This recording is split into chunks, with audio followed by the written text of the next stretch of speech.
is up, everybody? Sixers move on to their fourth straight W, 129-111 W over the Detroit Pistons, who arguably might be worse than the process Sixers. Maybe we'll talk about that tonight. Who knows? But an MVP performance from Joel Embiid. We're going to be breaking down players of the game, top takeaways, and more. Joining me, he is Sean Bernard. Give him a follow on X at Sean_Bernard1. What's up, Sean?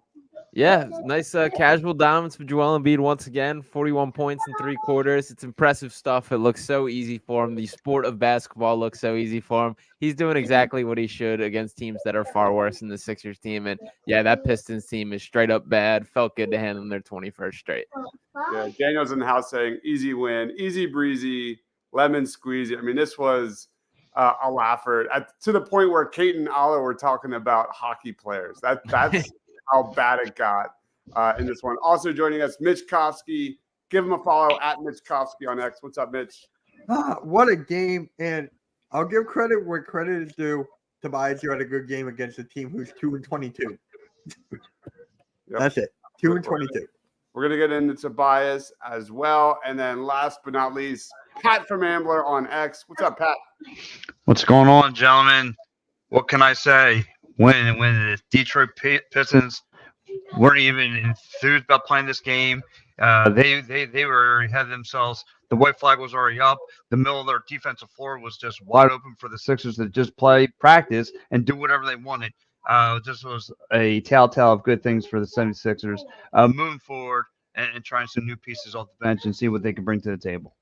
Yeah. All right. Let's jump right into Joel Embiid in this one, man. Again, 41 points. He was a plus 27 in 31 minutes, 12 of 12 from the line, 11 boards, 5 assists, 2 steals, 14 of 24 from the field, man. He was just dominant from the jump, man. The Pistons had zero answer from the first quarter. He was dominating down low, had 9 attempts from the line in the first quarter, 19 points in the first quarter. And then in the second, man, ended up with 30, 10 of 15 from the field, 6 of 8 inside the paint, 4 of 7 outside of it. And B was just doing it all, man. It was the easiest 30 and 10 at the half I have ever seen, period. Before I throw it to you, Sean, I just got to respect this performance, man. I know it is the Pistons, man. And I know the Sixers may or may not ever win a championship with this guy. But, man, we're watching greatness. We're watching greatness from Joel Embiid, and I'm just appreciative of what we're seeing, man. It didn't even look like he broke a sweat. That's how dominant he was, Sean. What were your thoughts on Embiid? Yeah, he's the greatest basketball player on the planet right now, and not enough people are recognizing that and calling it what it is. That when Joel Embiid is playing at his peak, there is no player in the entire NBA better than him, and we are seeing that right now. It is time to, flex those knuckles, stretch out a little bit, and get prepared for this MVP debate all over again, because it is happening. This is a guy who came off his MVP season and is averaging more points, more rebounds, more assists, and more blocks per game than he did last season. That just does not happen. So Daryl Morey kind of hopped on 97.5 today and was talking all about the team as a whole. One of the things he said was that Joel is being able to play with a joy and a freedom that he has not seen from him, and he's really able to kind of showcase his versatility in a way that has not quite been seen. We're seeing that on full display. He can dominate the game in any way that he wants to. It looked so incredibly easy tonight, starting right with the 19 points in the first quarter and pretty much smooth sailing from there. You do just have to tip the hat sometimes and give him the respect for what a just supreme talent that he truly is. Yeah, Nick Nurse is getting Embiid the ball moving so much more this season. It's just night and day different. What about you, Mitch? What do you think of Embiid? Just pure dominance, exactly what he should be doing against a team like this, a team where they don't have an identity. The coaching with Monty Williams is bad. I mean, exactly what needed to be done. If he did not have this kind of game, I would have been a little nervous to be like, yo, what's going on here? Is there an injury or something? But, yeah, exactly what needed to be done. Yeah. What about you, Pat? Same. To me, this might be the best Joel Embiid team that he's been playing with as a Sixer. And you look at the chemistry he's had with teammates in the past, right? He had the Jimmy Buckets of the world, Ben Simmons, recent James Harden, and there hasn't been that flow. And to counterpoint with you, Dives, as far as Nick Nurse getting him to move the rock, and that's a good X factor in all this. But I mean, just the way him and Maxey and the rest of the team kind of feeds off of him in the paint, and you like I mentioned earlier in my statement, like the team floated through the paint tonight. Detroit just like let you do what you wanted. The 76ers team was on cruise control the whole entire time, and this was an easy 41. This wasn't like he had to do a whole lot of work to get to it. I mean, this is he's just cruising through the NBA right now. And to like Sean said, who's stopping him? And you know, when he's hot, he's hot. I get it. A lot of people want to still demolish him from May. From May, they want to talk about his, but look, he's going to get to that MVP once again. And this is why you can't leave him out the realm of MVP conversation because of the things he can do on the floor. He can still shoot the perimeter. He can still just be, you know, the 2-3 coverages doesn't matter. He's going to still find his way to the rock. And then when so, he has a way to find that open teammate on the perimeter so they could take care of some damage. So yeah, he's all around right now the best basketball player right now. Look at these. Look at this game log from Joel Embiid, man. It's just absolutely ridiculous. He's averaging over 40 points per game in December. Yeah, it's insane. It actually blows my mind the lack of like national blow up. This is like when I see these guys float around stats like Karl Anthony Towns has scored 28 points in whatever consecutive days. It's like that's a bad game for Joel Embiid. Like the stuff that he's doing casually is the bar so much above just about every other player in the NBA. And that really is insane how much we've become normalized to these ridiculous stat lines that he's just putting out on an every night basis. Yeah, this is special, man. This is really special. He is playing some high minutes at times, but you know, there's nothing better than a Sixers W and an Embiid-less fourth quarter, man. Those are the best two. That's like peanut butter and jelly, man. Absolutely love it. Rudy Poo's in the house saying Kelly blowing kisses. We're going to be talking about Kelly Oubre very shortly, who was awesome tonight, man. They haven't had an athlete like that with Embiid in so long. So much ball movement, incredible basketball. Let's talk about Tobias Harris just for a sec. Your favorite. My favorite player on this team by far. Joel Embiid had 30 points in the first half of this basketball game. Do you know the last time Tobias Harris scored 30 points in an entire game? Never. 2022. Just saying. All right, that leads us into Tobias Harris. To be fair, I thought had a very good game. He had 21 points. He was a plus 20, 7 of 10 from the field, 7 boards, just 1 turnover. I'll throw it to you in reverse, Pat. Quick thoughts on Tobias Harris. I still think this is like the weak link on this team. I still think one guy trade. Marcus Morris kind of gives you what you're getting out of Tobias Harris. It was a good audition from Tobias to send him to his future team in Detroit. You know what, Dives? I feel like you making a statement, like you're cringing and you're biting your tongue as this is spitting out your mouth. Like it's hard for you to give this guy credit. And look, this is the worst team in the NBA. They just lost 21 points. Does it really matter that this guy looked good against a horrible a YMCA basketball team? No, it doesn't. This is you and I could have put up 21 points against this Detroit Pistons team. I mean, it was so wide open. I mean, I'm not throwing my flowers. I think the only person on the planet Earth that throws this man flowers is my broadcast partner, Michael Arrow. He's the only guy I know right now who'd be throwing flowers at this dude's feet. I mean, I can't. What am I going to get excited about? Show me this against the Boston Celtics of the world, the Milwaukee Bucks. Show me against those guys. Show me against the heavyweights of the NBA East. Yeah, the only positive thing I'll say about Tobias Harris was like halfway through the second quarter in this one, he had 4 3-point attempts. Yeah, that was more 3-point attempts than he's had the entire last 3 games. So it's good to see him finally put some shots up. But what were your thoughts, Mitch? again, it's against the Pistons. Like, I don't understand why people are praising him like on Twitter. Like, it's 21 against the Pistons.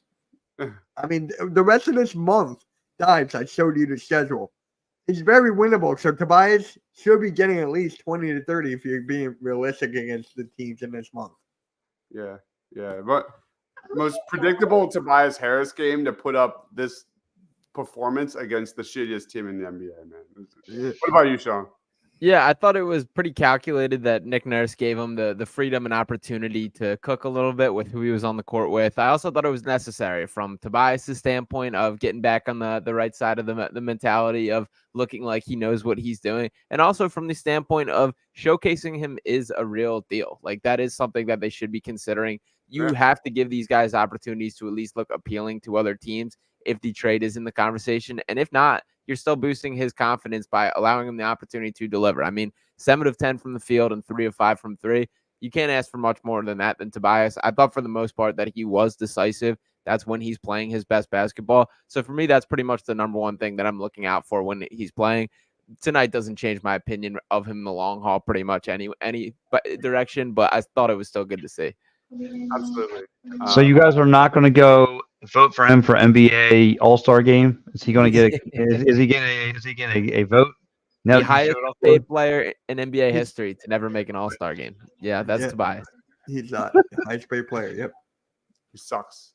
Again, I'll give me in as much, and I'm not even a Marcus Morris fan, but I'll take Marcus Morris over Tobias any day, given the wings and the depth on this team. So that's the first guy off my roster. I'll take Bamba there. I'll take Bamba there. Yeah. All right. Some comments real quick, and then we're going to talk about Kelly Oubre. Nick says, let's acknowledge headband B-ball Paul. Quentin says, what did Maxey do against the Pistons? We'll touch on Maxey in a little bit. We'll touch on Maxey for sure. And then hate on Tobias and don't mention that Tyrese had an off night against the same team. Give Toby credit. That's what we were just doing. That's what we just doing. Come on, Barry. We just he was our second best player of the game. That's Michael, is that you? Is that a fake account? Come on. Very good Melton game. Let's get into Kelly Oubre, who was yet again just a microwave score off the bench. He had 17 points. He was a plus 18, 7 of 9 from the floor. Here is his shooting chart from this game, man. It is a thing of beauty, man. Kelly Oubre continues to just shine in his role. And I just continue to go back to the narrative and things like that of his previous team, of how he's this black hole in offense and how that is the most bullshit narrative I have ever heard, because he's cutting to the basket. He's making smart passes. He's getting teammates involved. He's hitting from 3. Like, what doesn't this guy do? He's getting buckets in transition with Embiid. Like, it's just top to bottom amazing. And I think like tonight's just a really good example of like how, it's hard to assess players on bad teams, especially when you're playing against a team like the Detroit Pistons. Like, he looks incredible on the Sixers, man. All of his strengths are maximized. Maybe it was just dumb play in a bad role on his previous squad. But Sean, like, quick thoughts on Oubre. And like, I think Kelly Oubre is the missing ingredient for this team in the playoffs.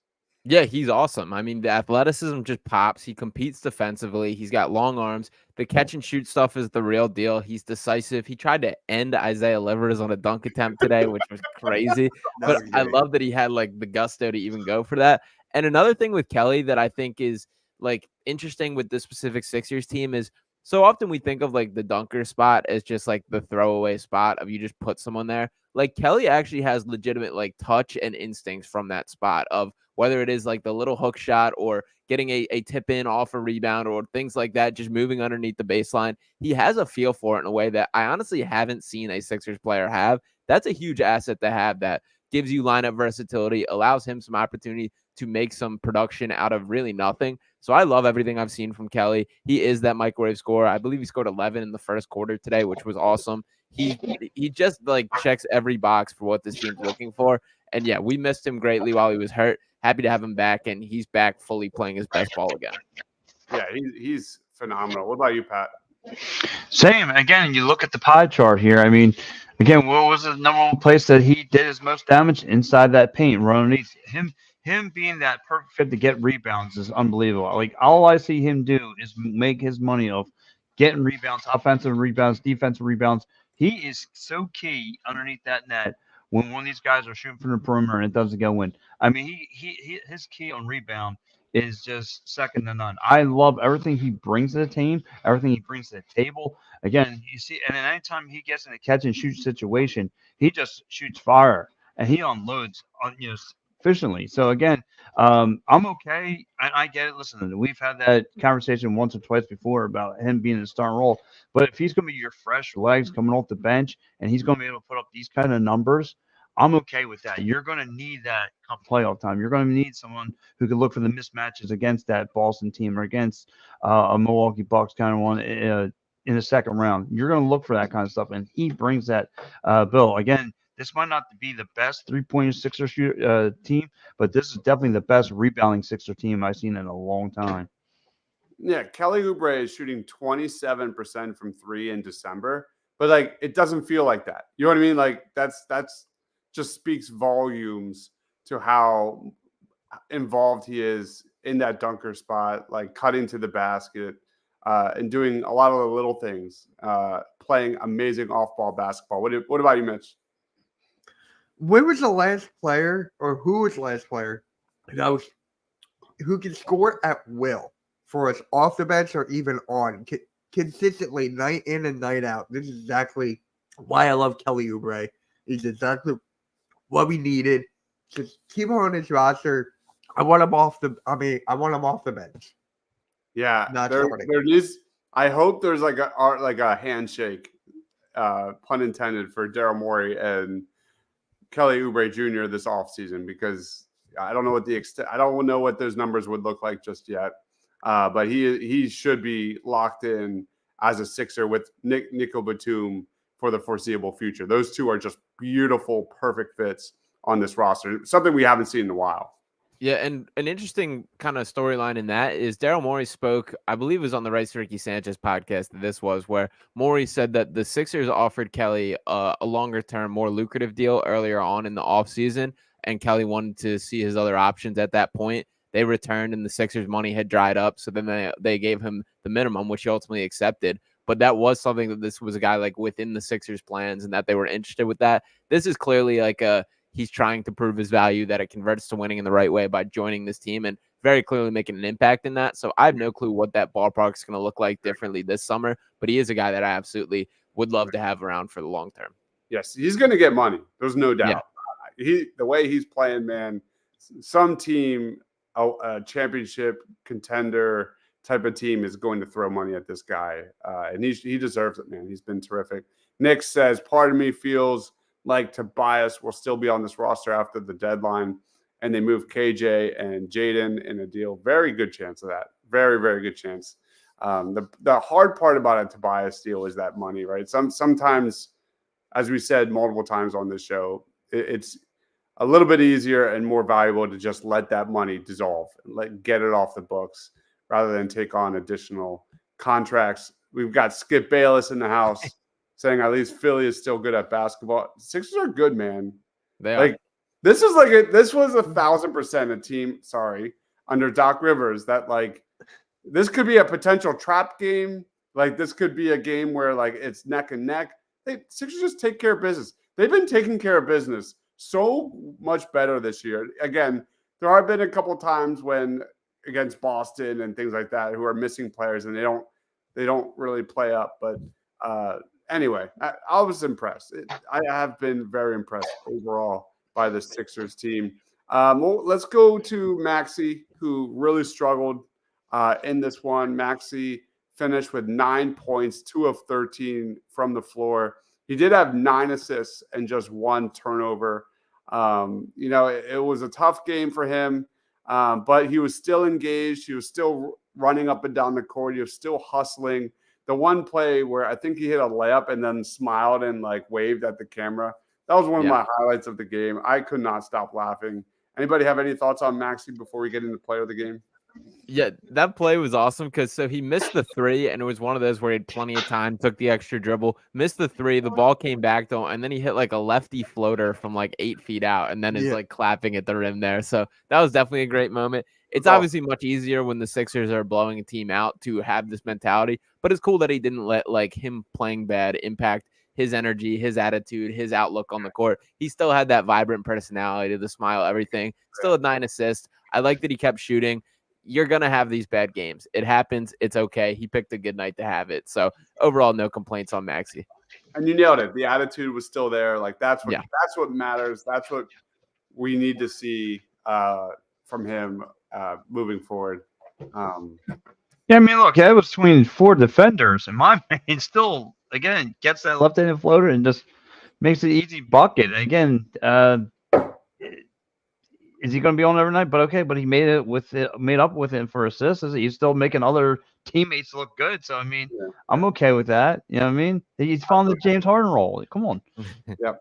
All right, let's roll on to Sixers player of the game.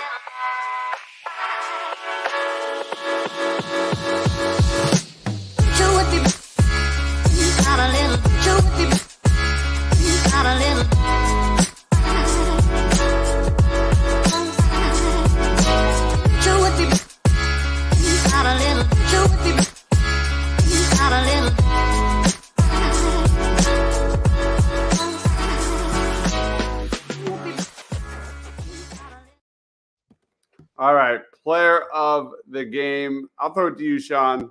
Who are you going with?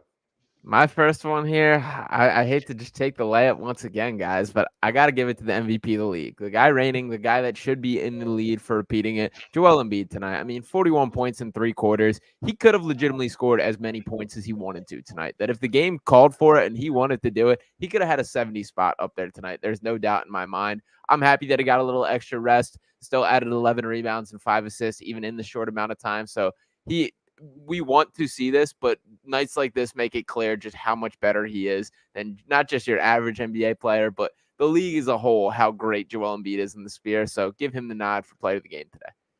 All right, Sean's going with Embiid. What about you, Mitch? I'm not going with other one. I'm not going with number 12. Give me Kelly Oubre. I'll take Kelly Oubre off the bench. The guy scored 11 points in the first quarter. Just him being a microwave off the bench. That's my player of the game. Kelly Oubre for Mitch. Where are you going, Pat? I'll be the sacrificial lamb. I'll go with Tobias Harris. This way, I'll take a bull for you, Dives. You know what? I'll go. Tobias Harris. He had a great game. Shooting well from the perimeter, being aggressive in the paint against a really bad team. Like I said, there's not much more you can say about a guy who really, played his probably best basketball in a while. Hopefully, this can stabilize him more going against Detroit, coming back to Philly. Hopefully, you keep this roll going and kind of build the momentum against, again, next week, Christmas week, you're going to have some heavyweights coming in. So this is probably the best thing for him to get, some momentum going against those bad teams. So, yes, I will be the sacrificial lamb. I will go to Tobias Harris. All right. I was very worried. Your fun. Save. I was very worried about that. Sweating.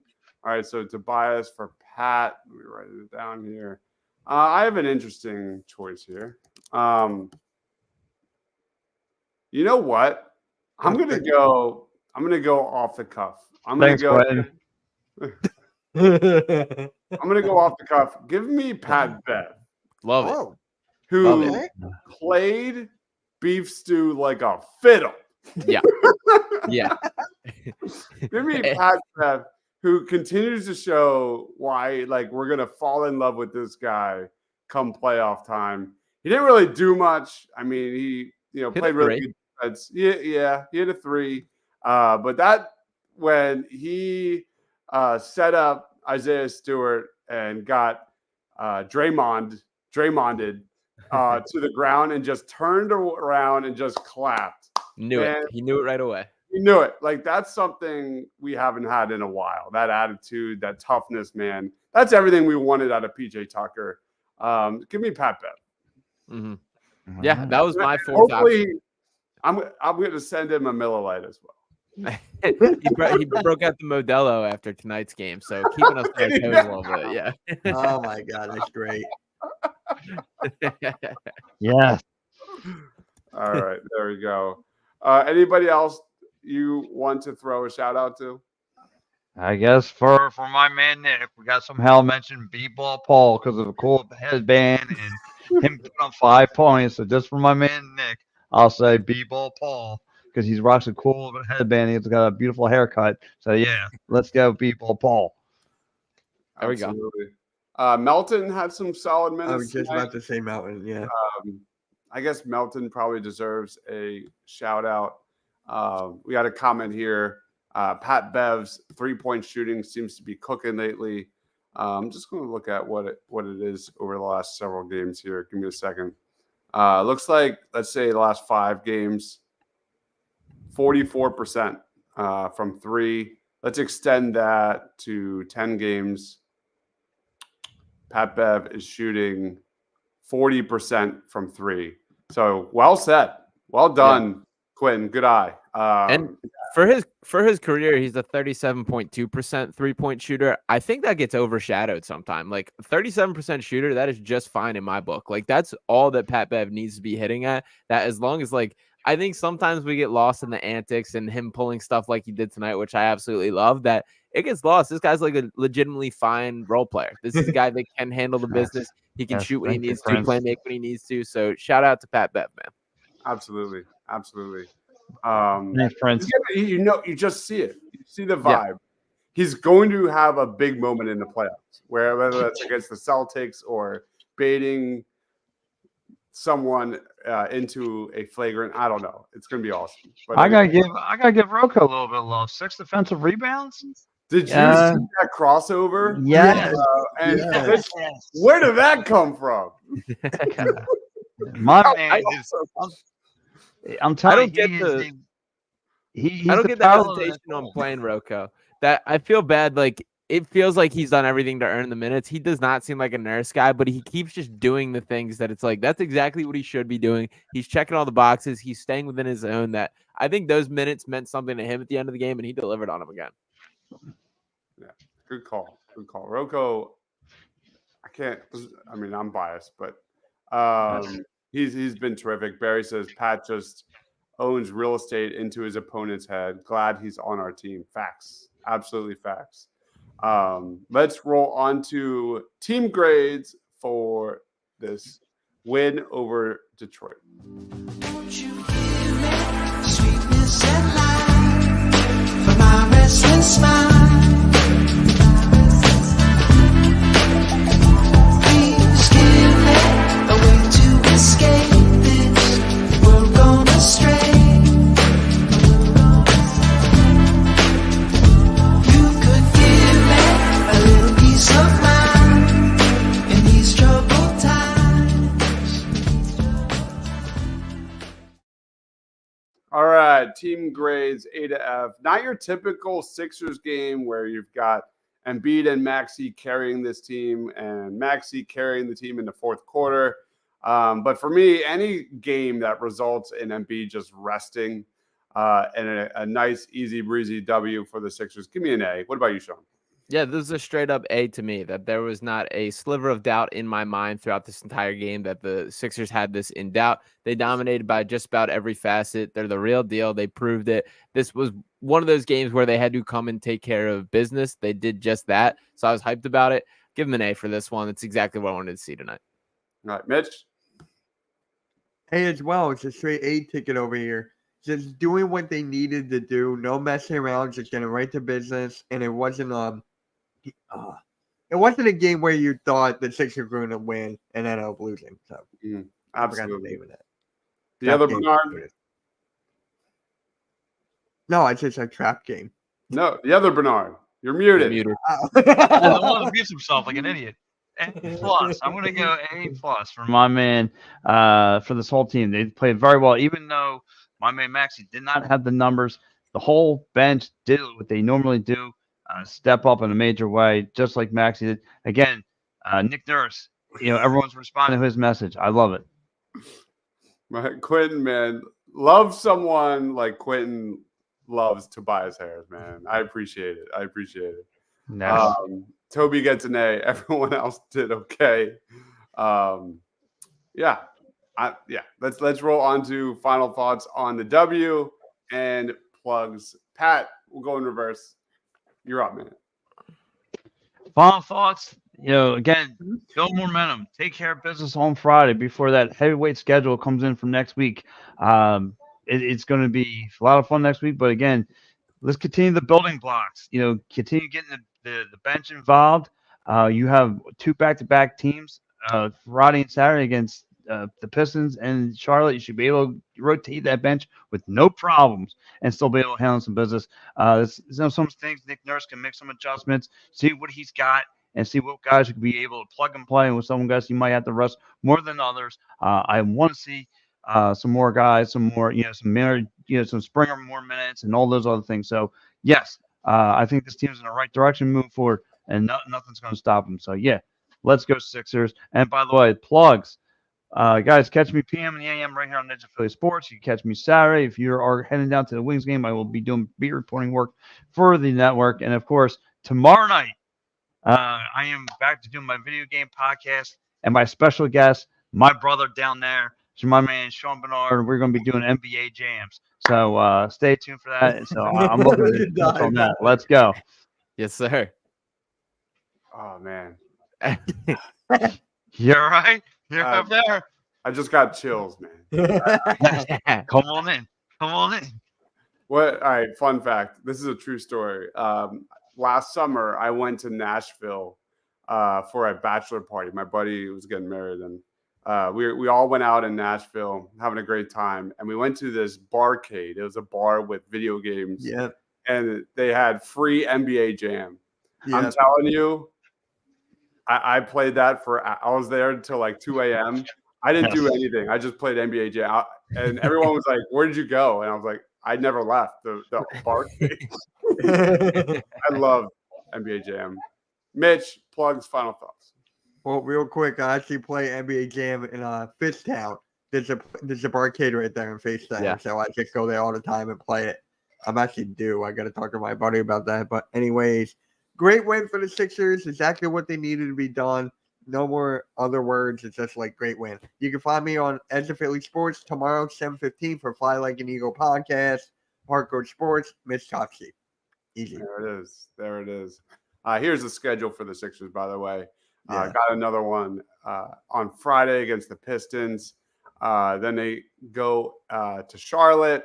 And then they got an interesting game against the Bulls, which there's a lot of rumors there, of course, with Alex Caruso and things like that. But I think Caruso's injured, or I know Levine's injured. Yeah. Okay. Yeah. And then the Timberwolves. That's going to be a huge game. That's a huge test for the Sixers for sure. Sean, final thoughts and plugs. Yeah, looking forward to the NBA Jam breakdown and discussion tomorrow with Pat over there. So be ready for that. You guys can also follow me on Twitter at Sean_Bernard1. Check out my written work on Philly Sports Network, still popping out periodically. Also on the Fox 102.5 The Gambler airwaves. Dropped an episode of Picks and Roll with Sean Brace earlier today, talking a little bit about the Draymond Green stuff and all the other happenings in the NBA. So make sure to check that out. And then check out Pick Swap Media as well. Just dropped a top 30 NBA players list going 30 through 1. Nice. So I liked how that turned out as well. So make sure to check all that out. Where did Maxey go? Do we get a spoiler? 28. Okay. Mm-hmm. That works.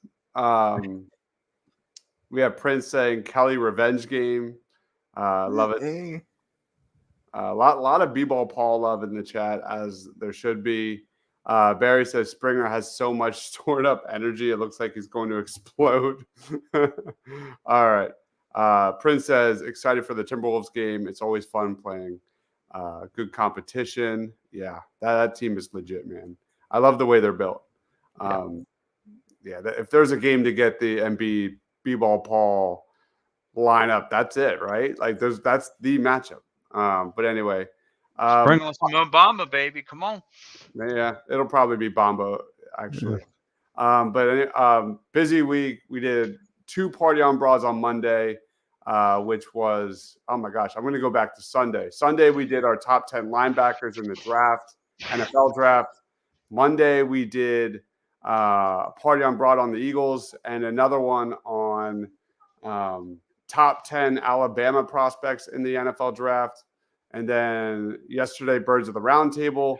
And then today, of course, Sixers postgame. But I've just started finally compiling some of my draft content into like little things. Like, so if you look at the channel, you'll see like 4 to 5 minute scouting reports on some of my guys that I'll be starting to put out. Guys that I love a lot, like Keon Coleman, Roma Dunze, things like that. So be on the lookout for that. Tons and tons of stuff. Nick wants thoughts on Draymond real quick. The guy is a loser, man. He's a child. Suspended indefinitely. I'm happy the NBA finally made a good decision and said enough is enough, because absolutely no one's going to miss that guy on the court. I hate Draymond so much. Yeah, I'm not ready to pat the NBA on the back just yet because they've let it get to this point for sure. And I want to make sure that it plays out, that this is a long-term suspension. Indefinite always is a little too vague for me, that they can turn around and say, okay, you've done enough to pass it and you're good. A little too soon, which is a possibility here. So I want to see it play out a little more. But yeah, it's straight up unacceptable. It's predictable that you felt it coming. Even in last night's game watching, like I was watching him throughout the whole first half and I could feel it like bubbling within him, the way he's just grabbing guys a little too much, pushing a little too much. And then he ultimately turns around and basically swings and punches Yusuf Nurkic on the face. So it's been going on for too long, needs to be addressed. And I'm glad that the NBA did seem like they're laying the hammer down here. Yeah. Anybody else? I mean, he's going to counseling. Is that really going to matter? No. Yeah. Lost in that entire thing was he was a minus 15 in like 17 minutes. Yeah. Two rebounds, 1 assist, 0 points before this, I believe. Yeah. So I'm very excited for the days of no Draymond in the NBA, man. I'm not a Draymond fan whatsoever. But anyway, guys, thank you everyone for watching. Wherever you're watching, please be sure to smash that like button. Consider subscribing. We do these post games every show. We'll be back on Friday. He is Pat. Make sure you give him a follow at Pat from Ambler, Mitch Kofsky at Mitch Kofsky, and the GOAT Sean_Bernard1 on X. Does it better than anybody. If you're a Sixers or NBA fan, I am Dives. For Pat, for Mitch, for Sean, for myself, stay awesome, everyone.